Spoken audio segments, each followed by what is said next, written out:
De modo que la primera tentación es una especie de ateísmo práctico. No tener en cuenta el plan de Dios sobre los hombres y sobre Jesús, sino satisfacer la necesidad propia, usando para propio beneficio las cualidades que se tienen.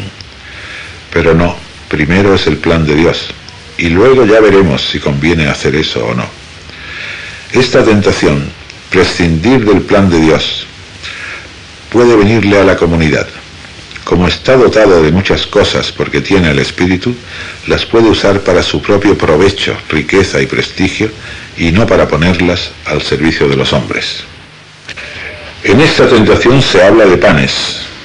Por eso está en relación con la llamada multiplicación y reparto de los panes. No se satisface el hambre con milagros, usando esa cualidad para propio provecho, sino compartiendo los panes, que es como se obtiene la saciedad de todos y la abundancia. Esto está en la línea de la primera bienaventuranza. El compartir es designio de Dios, no el usar los dones para propio beneficio. Segunda tentación de Jesús. En el Evangelio de Mateo es aquella en que el diablo lo lleva al alero del templo y le dice: tírate abajo, porque está escrito que los ángeles cuidarán de ti. Te cogerán en volandas y tu pie no tropezará con ninguna piedra. El alero del templo era sitio donde, según las fantasías del judaísmo del tiempo, se había de manifestar el Mesías. El Mesías escondido que debía llegar pronunciaría desde allí su proclama al pueblo. Empezaría su batalla para vencer a los paganos. De manera que lo que se propone a Jesús es una manifestación mesiánica esplendorosa, aún más asombrosa: dejarse caer en el patio del templo delante de la gente. Pero Jesús contesta: no tentarás al Señor tu Dios. ¿Qué tentación es esta? Por un lado, la del prestigio, del relumbrón, de la apariencia, peligros de la comunidad cristiana. Pero el más importante es el aspecto de la irresponsabilidad. No pasa nada, Dios se encarga de rectificar las consecuencias, pero no se encarga. Tú tírate abajo, que ya está escrito que los ángeles te llevarán en volandas. Pues esté escrito o no lo esté, eso no es verdad. Es providencialismo infantil.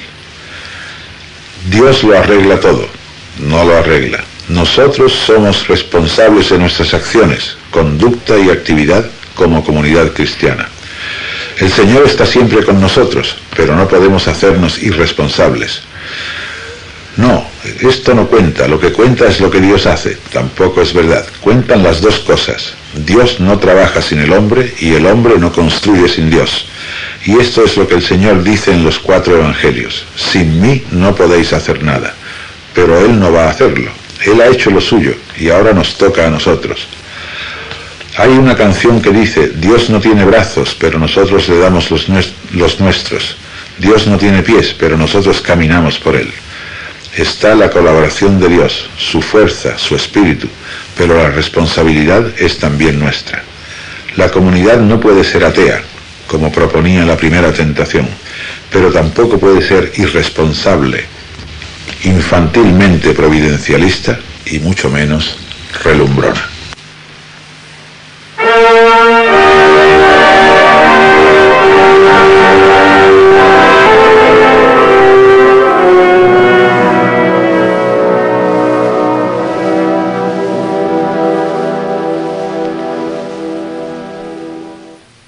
Padre Nuestro y avisos a la comunidad.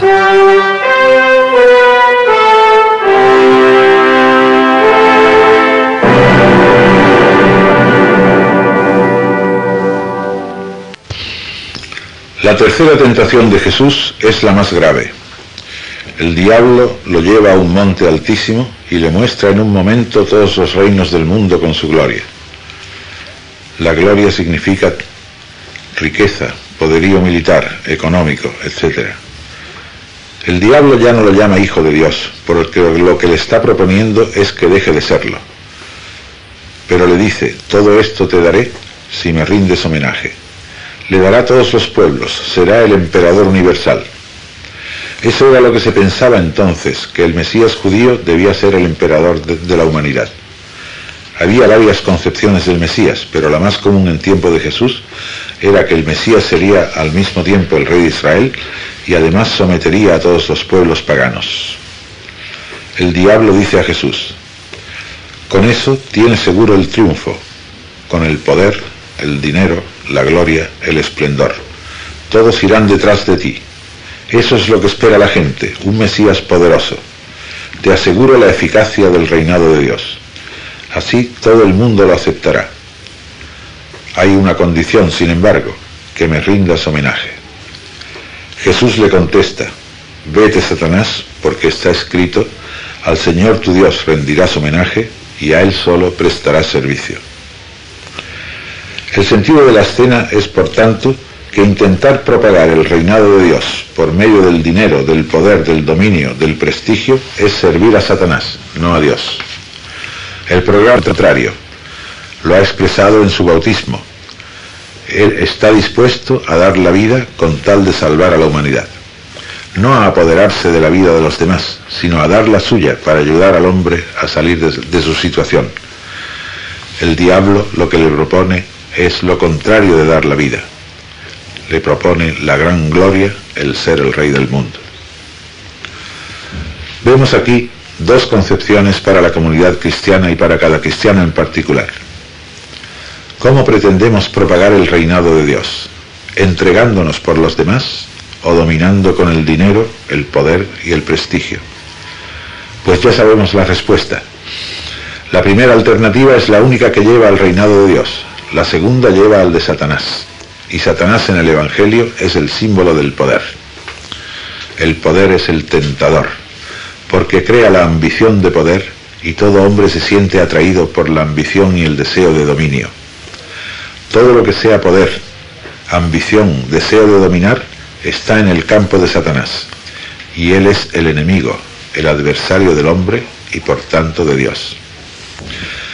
Los evangelistas traducen el antiguo lenguaje en que Satanás, que aparece por primera vez en el libro de Job, es un nombre común que significa el adversario en un juicio, el contrincante delante del juez.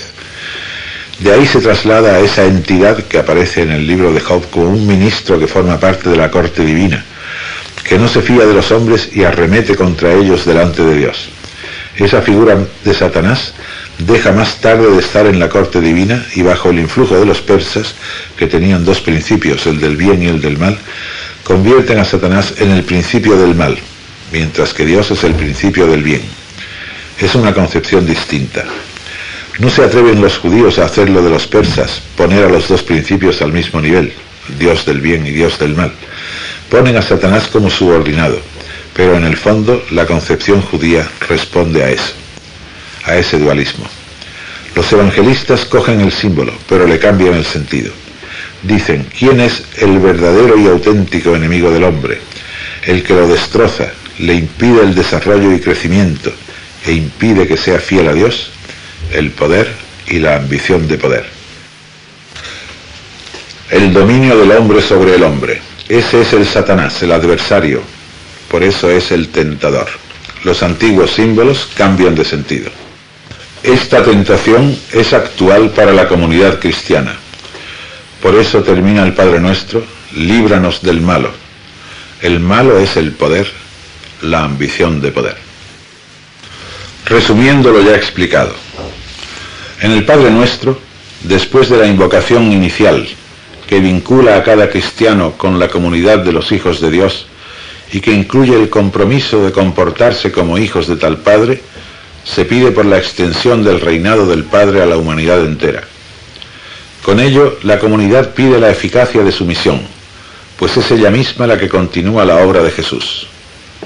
En la segunda parte, bajo la figura del pan futuro, se pide la unión y la alegría en la comunidad y la experiencia del amor del Padre en el perdón continuo, comprometiéndose a expresar el amor de unos a otros en el perdón a todos.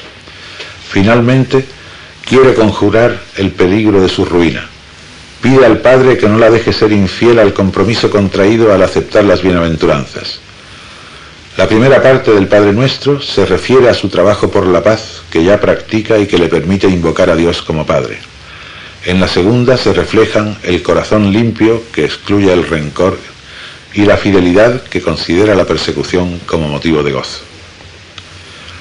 La relación del Padre Nuestro con las bienaventuranzas es así muy estrecha. Cada parte del Padre Nuestro corresponde a un grupo de bienaventuranzas. Lo mismo en uno que en otro texto se trata primero de la liberación de la humanidad y sólo después del fruto de la comunidad.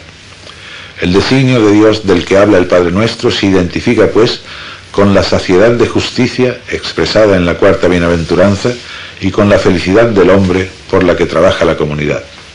Esto significa el reinado de Dios y esa es la experiencia que hace reconocer a Dios como Padre. La situación de la comunidad que se pide en la segunda parte del Padre Nuestro corresponde a las experiencias de Dios que se enuncian en las bienaventuranzas quinta a séptima: recibir ayuda, ver a Dios, ser hijos de Dios. La invocación inicial, Padre Nuestro del cielo, describe la experiencia del reinado de Dios, propia de los que hacen la opción por la pobreza.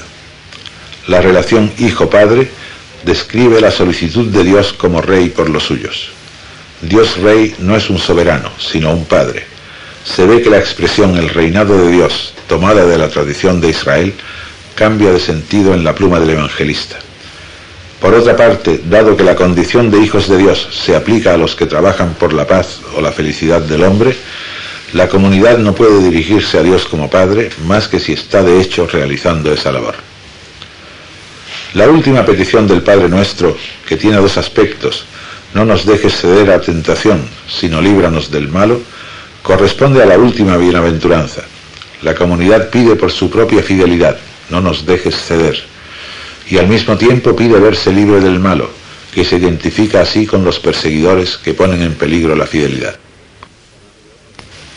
Se confirma de este modo la interpretación dada de la figura de Satanás en la escena del desierto.